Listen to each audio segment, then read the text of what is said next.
तो भागवती जी कहते हैं रसोई के बाहर जाने की जरूरत ही नहीं, सब वहीं है। भागवती जी ने एक सूत्र लिखा है, दुनिया का सबसे बड़ा औषधि केंद्र हमारा रसोई घर है। सबसे बड़ा औषधि केंद्र रसोई घर है। अब दुर्भाग्य से हम रसोई में जिनको मसाला कहते हैं ना, मसाला, वहां मसाला कुछ नहीं है, सब औषधि है। मसाले का और औषधि का अंतर मालूम है? ये मसाला तो शब्द ही भारत का नहीं है, पहले तो ये बता दूं। ये अरबिक शब्द है, फारसी से अरबी में आया, अरबी से हमारे घुस गया, हिंदी में और जगह जगह घुस गया। ये विदेशी आए तो ये शब्द भी आया। हिंदुस्तान में 17वीं 18वीं शताब्दी का साहित्य जब मैं पढ़ता हूं तो जब तक मुगलों का राज्य रहा तब तक मसाले शब्द का बहुत उपयोग है। मुगलों के राज्य के पहले एक भी जगह किसी भी शास्त्र में मसाला नहीं है। चरक संहिता पढ़ी मैंने, कहीं भी मसाला नहीं है उसमें। सुश्रुत में कहीं मसाला नहीं है, भागवत की कहीं मसाला नहीं है। पुराने जितने लेखक हुए हैं ना 10वीं शताब्दी के पहले के, कहीं भी किसी ने मसाले शब्द का इस्तेमाल ही नहीं किया। हर जगह है तो औषधि है, औषधि औषधि, जीरा औषधि, धनिया औषधि, ये औषधि के रूप में है। तो इनकी जो प्रॉपर्टीज हैं रसोई घर की, औषधियों की, ये सब आपके चिकित्सा के लिए है। अब मुझे समझ में आता है कि हमारे पुराने जमाने की माताएं बहनें, जो हमारी दादी हैं, नानी हैं, उन्होंने अपनी अपनी बेटियों को जो कुछ सिखाया, सब्जी बनाना तो क्या क्या डालना, जीरा चाहिए, धनिया चाहिए, हींग चाहिए, मात्रा कितनी कितनी चाहिए, वो सब बड़े वैज्ञानिक और चिकित्सक लोग रहे होंगे। क्योंकि रोज हमारे शरीर में वात पित्त कफ की स्थिति सम और असम होती रहती है। आप जानते हैं सुबह जो है ना वात ज्यादा होता है शरीर में, सुबह सुबह, दोपहर को पित्त ज्यादा होता है, शाम को कफ ज्यादा होता है। तो ये पूरे 24 घंटे में ऊपर नीचे होता रहता है। तो 24 घंटे में जो वात पित्त कफ ऊपर नीचे होता रहता है, तो सब्जियों में उसी के हिसाब से औषधियां डाली जाती है। जैसे दोपहर की सब्जी बने, दोपहर की, तो मेरी दादी को मैंने देखा था कि दोपहर की सब्जी बनाएगी तो अजवाइन जरूर डालेगी उसमें, और वही सब्जी रात को बनाती थी तो अजवाइन नहीं डालती थी। तो एक दिन मैंने दादी से पूछा कि यही सब्जी दोपहर को मैंने खाई तो इसमें अजवाइन थी, शाम को खाई तो नहीं, क्यों? तो उसने उत्तर तो नहीं दिया। तो उसने कहा मेरी मां ने ऐसा सिखाया। बस बात खत्म हो गई। अब उस समय मैं भी मान लिया कि ठीक है, उसकी मां ने सिखाया। अब जब मैंने काम शुरू किया ये चिकित्सा पर, तब मेरे समझ में आया कि अजवाइन जो है पित्तनाशक है। घी के बाद, देशी गाय के घी के बाद जो सबसे ज्यादा पित्तनाशक दूसरी कोई चीज है तो वो अजवाइन है। और दोपहर को पित्त बढ़ता है, आप जानते हैं, और वो स्वाभाविक है क्योंकि खाना खाने के लिए पित्त बढ़ना ही चाहिए। तो उस समय अजवाइन डाली जाती है सब्जी में, क्योंकि दोपहर को ही शरीर को अजवाइन की जरूरत होती है पित्त को सम पे लाने के लिए। तो भारत में ज्यादातर माताएं बहनें ये बात जानती हैं कि दोपहर की सब्जी में अजवाइन चाहिए। दोपहर का दही है ना, दही का मट्ठा, उसमें भी अजवाइन का बघार लगता है। दोपहर की जितनी भी चीजें हैं ज्यादातर अजवाइन ग्रस्त होती है या अजवाइन से बनती हैं, क्योंकि पित्त को सम पे रखना है। तो आप सोचो, जो लोग ये कर रहे हैं वो बिना कहे कितना बड़ा काम कर रहे हैं। हमने उसका वैल्यूएशन नहीं किया, ये हमारी मूर्खता। हमारे यहां तो एक बहुत बड़ा दुष्कर्म इस देश में हुआ है। अंग्रेजों के हम गुलाम हो गए तो सब कुछ हम भूल गए, अपनी चीजें। अंग्रेजों ने जो सिखाया वही हमें याद है। तो हम जीडीपी का कैलकुलेशन करते हैं अंग्रेजों के फॉर्मूले से। जीडीपी निकलता है इस देश का, ग्रॉस डोमेस्टिक प्रोडक्ट। तो मैंने बहुत बार इस देश के अर्थशास्त्रियों से पूछा कि जीडीपी में आप विचित्र विचित्र कैलकुलेशन करते हैं। जैसे भारत की पुलिस है, उस पर जो खर्चा हो रहा है वो जीडीपी का हिस्सा है। अगर चोरियां बढ़ी, डकैतियां बढ़ी तो पुलिस का खर्च बढ़ेगा तो जीडीपी बढ़ेगा। और प्रधानमंत्री छाती ठोक के कहेगा मेरे जमाने में जीडीपी 10% से ऊपर बढ़ गया। सो व्हाट, पुलिस का खर्च बढ़ गया, माने चोरियां बढ़ गई, डकैतियां बढ़ गई, अत्याचार बढ़ गए, अनाचार बढ़ गए, तो जीडीपी बढ़ गया, तो क्या बड़ी बात है। तो हमारे जो जीडीपी के कैलकुलेशन है बड़े विचित्र हैं। इसमें चोरी हो, डकैती हो, लूट मारी हो तो जीडीपी बढ़ेगा, लेकिन माताएं बहनें घर में जो करती रहती हैं वो जीडीपी में है ही नहीं, कैलकुलेशन ही नहीं है उसका। भारत सरकार कोई कैलकुलेशन नहीं करती कि किसी माँ ने 1 किलो पापड़ बना दिए तो जीडीपी बढ़ा कि नहीं, तो कहते हैं जी मालूम नहीं बढ़ा कि नहीं बढ़ा, क्योंकि कैलकुलेशन नहीं है। किसी माँ ने दाल की बड़ी बना दी 5 किलो दाल की, तो जीडीपी बढ़ा कि नहीं बढ़ा। आपका मन क्या कहता है, बुद्धि क्या कहती है, बढ़ा कि नहीं बढ़ा। किसी ने बड़ी बना दी, किसी ने पापड़ बना दिए, किसी ने कुछ बना दिया, किसी ने गोंद के लड्डू बना दिए, किसी ने मावे का कुछ बना दिया, तो जीडीपी तो बढ़ ही रहा है, लेकिन हम कैलकुलेट नहीं कर रहे हैं उसको, क्योंकि अंग्रेजों के यहां महिलाओं का किया हुआ काम महत्व का नहीं माना जाता। अंग्रेजों के यहां ये जो अंग्रेज जात है ना दुनिया में, ये महिलाओं के किए हुए काम को काम ही नहीं मानती। आपको मालूम है 2000 साल यूरोप में महिलाओं को पुरुषों से हमेशा कम वेतन मिलता रहा, और आज भी है ये कई देशों में। वो मानते ही नहीं कि इनका कोई काम है। क्यों? वो महिलाओं में आत्मा नहीं मानते। हां, यूरोप का सबसे बड़ा दार्शनिक है प्लेटो, वो कहता है कि स्त्रियों में आत्मा ही नहीं होती, आत्मा सिर्फ पुरुषों में होती है। तो स्त्री जो करे वो बेकार है, पुरुष जो करे वही अच्छा है। तो उनके यहां से ये कैलकुलेशन हमारे यहां आ गया कि स्त्री कुछ भी करे तो काम ही का नहीं। तो अंग्रेजों का 200-250 साल जो राज चल गया, उसमें हम सब के दिमाग खत्म हो गए, सोचना विचारना बंद हो गया, तो हमने भी वही मान लिया। मैं अब इसको बदलना चाहता हूं, और मैं ये समझना चाहता हूं और समझाना चाहता हूं कि स्त्रियां जो कर रही हैं वो किसी डॉक्टर से कम नहीं है। बस अंतर इतना है कि डॉक्टर को आप फीस देकर उससे एडवाइस ले रहे हैं, हमारी दादी नानी फोकट में वही एडवाइस दे रही है, धनिया खाओ, जीरा खाओ और ये अजवाइन खाओ, आपके पेट की गैस खत्म हो जाएगी। और ये 3500 साल से वैसे का वैसा ही है, अजवाइन खाओ तो गैस खत्म होती ही है।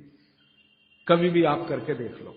आप में से किसी को भी बहुत गैस बनती हो, पेट में एसिडिटी की तकलीफ हो, आज से शुरू कर दो। आप खाना खाया तो उसमें ध्यान रखो अजवाइन ज्यादा रहे, दाल में, सब्जी में, वगैरह वगैरह। और अगर नहीं कर पा रहे हैं तो खाना खत्म करते ही थोड़ी अजवाइन खा लो। अजवाइन ज्यादा तकलीफ ना कर दे, उसका बैलेंस है काले नमक के साथ, तो थोड़ा अजवाइन और काला नमक मिला के हर खाने के बाद खा के देख लो। 3 दिन में न आपकी गैस बंद हो तो आप जो कहो मैं हारने को तैयार। ये गारंटी मैं नहीं दे रहा हूं, ये गारंटी अजवाइन दे रही है, मेरी गारंटी नहीं है, अजवाइन की गारंटी है। तो वो कहते हैं बागवट जी कि पित्त को सम रखने के लिए हमारे रसोई में घी के बाद जो दूसरी चीज है वो है अजवाइन। अब तीसरी चीज पे आते हैं। पित्त को सम रखने के लिए अजवाइन के बाद जो तीसरी चीज अपने रसोई में है वो है जीरा। जीरा 2 तरह का है, एक सफेद और एक काला, है ना। काला जीरा सफेद से भी अच्छा है। आप एक नियम ध्यान रख लो, मैंने आपसे कल कहा था, जिस चीज का रंग जितना गहरा वो उतनी ही अच्छी, भगवान की बनाई हुई, मनुष्य की नहीं। मनुष्य ने तो पेंट भी बना दिया है, बहुत गहरे रंग का है। भगवान की बनाई हुई हर चीज में ये नियम आप देखना कि भगवान की प्रकृति की बनाई जो चीज जितने गहरे रंग की है उसकी क्वालिटी उतनी ही अच्छी है। तो जीरा 2 है, एक सफेद और एक काला। काला जीरा सबसे अच्छा, पित्त को खत्म करने के लिए, सम रखने के लिए। तो आपकी रसोई में एक हो गया घी देशी गाय का, पित्त को खत्म करने। दूसरा हो गया अजवाइन। तीसरा हो गया जीरा। और एक चीज हींग। हींग तो आप सब समझते हैं ना। हींग भी भगवान की बनाई हुई है, आदमी ने नहीं बनाई। हींग के पहाड़ होते हैं, जैसे पत्थर के पहाड़ होते हैं ना, वैसे हींग के पहाड़ होते हैं। हींग वहीं से आती है। तो हींग है, जीरा है, अजवाइन है और देशी गाय का घी। अब इसके नीचे आता है धनिया। धनिया 2 तरह का है, एक सूखा और एक हरा। जब तक हरा उपलब्ध है आप खाइए, जब नहीं है तो सूखा खाइए, दोनों की क्वालिटी एक ही है। सूखे धनिये में कोई कमी नहीं आती। आपके मन में ये प्रश्न है ना, हरे पत्ते का धनिया में कुछ ज्यादा होगा, सूखे में कम, बिल्कुल नहीं है, दोनों में बराबर है। सूखने के बाद भी उसके गुणधर्म में कोई कमी नहीं। अब ऐसी पूरी लिस्ट है, मैंने तो आपको 5-7 बता दिया पित्त को कम करने के लिए क्या क्या। आपको पूरी लिस्ट है तो 108 है। 108 पित्त को खत्म करने के लिए रसोई में 108 चीजें हैं। वो पूरी लिस्ट देखनी है तो वो किताब है, आप ले लेना।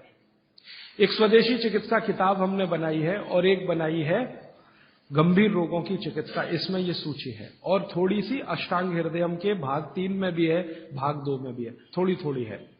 थोड़ा आगे बढ़े, कफ की सूची मैंने बताई आपको। कफ में सबसे अच्छी चीज है गुड़। गुड़ के बाद दूसरे नंबर पर है शहद। जैन है तो शहद मत खाइए, ये मेरी भी विनती है आपको, क्योंकि नहीं तो मैं पाप का भागीदार बनूंगा जो आपसे कहूं कि शहद खाओ, और मुझे तो मोक्ष में जाना है, तो पाप की गठरी क्यों ला दूं। तो आप जैन हैं तो बिल्कुल शहद मत खाइए। अजैन है माने जैन नहीं है तो आप कोशिश करिए कम से कम खाएं, ना खाएं तो और भी अच्छा, क्योंकि अपने पास शहद का विकल्प है गुड़। जब गुड़ ना रहे तब सोचें। इसी तरह कफ को कम करने की और क्या चीज है अपने रसोई में? कफ को कम करने की दूसरी जो सबसे अच्छी चीज बताई भागवत जी ने, वो है सौंठ। सौंठ, सौंठ का ही एक दूसरा रूप है अदरक। अदरक से अच्छी है सौंठ। कारण क्या है? अदरक जब सूख जाता है तभी सौंठ बनती है, और अदरक का सूखने के बाद गुण बढ़ जाता है। हाँ, ताजा अदरक है ना, उसका गुण जितना नहीं है, सूखे हुए अदरक माने सौंठ का गुण लगभग 100 गुना बढ़ता है। इसलिए सौंठ अदरक से हमेशा अच्छी है। तो कफ खत्म करने के लिए रसोई घर में एक हो गया गुड़, दूसरी हो सौंठ, सौंठ का ऑब्लिक अदरक। अब तीसरी चीज जो सबसे अच्छी, पान। पान माने पान का पत्ता। जो आप पान खाते हैं ना, पान, ये कफ दूर करने की सबसे उत्तम औषधि। लेकिन पान भी वही चक्कर आएगा। कौन सा पान? जो गहरे रंग का। हर चीज में ये नियम है, गहरे रंग का। गहरे रंग का आप उसको कहो जी देशी पान, तो देशी पान। गहरे रंग का पान जिसका रंग बहुत गहरा हरा, एकदम काला जैसा हो तो और भी अच्छा।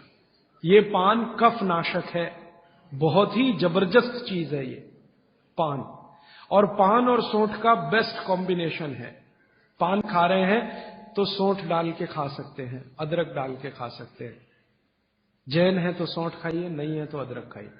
पान, अदरक, सौंठ और ऊपर से आया गुड़। गुड़ भी मिला के पान में खाया जा सकता है। वो आप डालते ना गुलकंद, गुलकंद, गुलकंद। गुलकंद माने क्या है? गुलाब के फूल, उसकी पंखुड़ियां, उसका तो रस या उसका कुछ प्रिपरेशन प्रोसेस से, ये भी सबसे ज्यादा कफ नाशक है। अब आप देखो, जो जो चीजें पान में पड़ रही हैं वो सब कफ नाशक है। पान बनाने वाले सब बाघभट्ट के चेले, बिना जाने ये काम कर रहे हैं। गुलकंद आपको पान में डाल के दे रहे हैं। सौंफ, सौंफ, सौंफ, ये भी कफ नाशक है, सौंफ।